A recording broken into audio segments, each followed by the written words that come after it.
Joining me now is Congressman Jim Clyburn, the South Carolina Democrat, the powerful majority whip, and other than Joe Biden's parents, the man many say is most responsible for President Biden, with that iconic endorsement that really pushed the Biden campaign along, and he remains a power player in the Congress and, of course, in the Biden White House. Thanks for being here.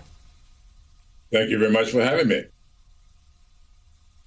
What does this breakthrough on the infrastructure bill mean, and what are its prospects in the House, sir? It is a great, great day for the American people. We have been talking infrastructure now for 5 years, and we finally got Infrastructure Day here in the United States.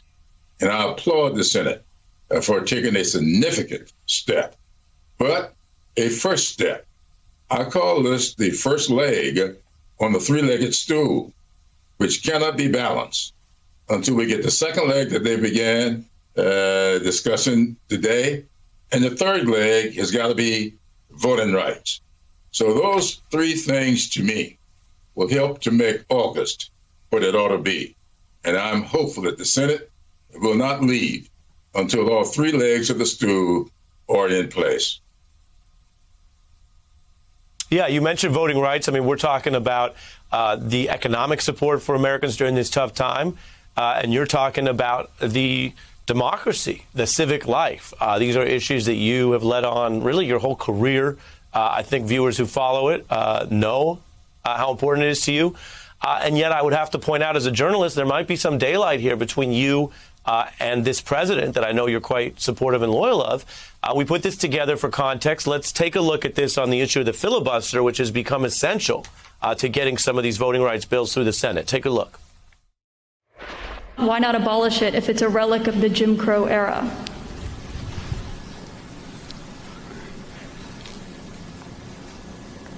Successful electoral politics is the art of the possible.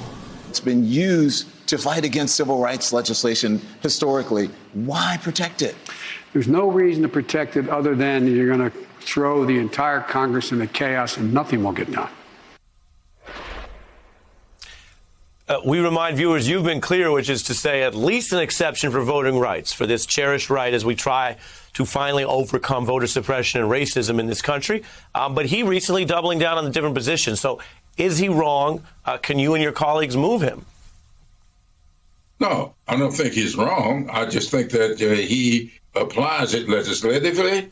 And I'm saying that we have made an exception for the budget. We do not allow a filibuster to threaten the full faith and credit of the United States of America. And I don't think we ought to allow a filibuster to threaten my or anybody else's constitutional rights. So when it comes to voting and other constitutional issues, I do not believe that you should apply the filibuster. Legislative issues, fine. But on the Constitution, I do not think that it ought to be applied. And I will continue to fight on that issue. And I would hope that the other members of the Senate, as well as the president, will see it that way. Understood. And finally, before we lose you, Congressman, the George Floyd Act passed the House. You and others worked with Speaker Pelosi, got that done. This is a breakthrough day, but there's a lot of other important stuff. Is it appropriate? Is it right for the Senate to leave town without acting on that? What should happen there on the Senate side? Well, I have been working very closely with Senators Booker and Scott and with Representative Karen Bass. And as Senator Scott has said over and over again, we're close. I do believe, however, that we aren't there yet. I do not know that we have to have that before the August break, but I certainly will hope that we will have that done before the end of the legislative session, sometimes in October when that ends, or maybe November. I don't know if we may be around to December. Whatever it is, I think we ought to do it, even if we don't get it done in August. Yeah, well, and those timelines you just mentioned are soon as well. We've been tracking the issue, including the debates over police immunity reform in there. So we'll stay on that. And Congressman Clyburn, thank you for your perspective from the inside tonight, sir.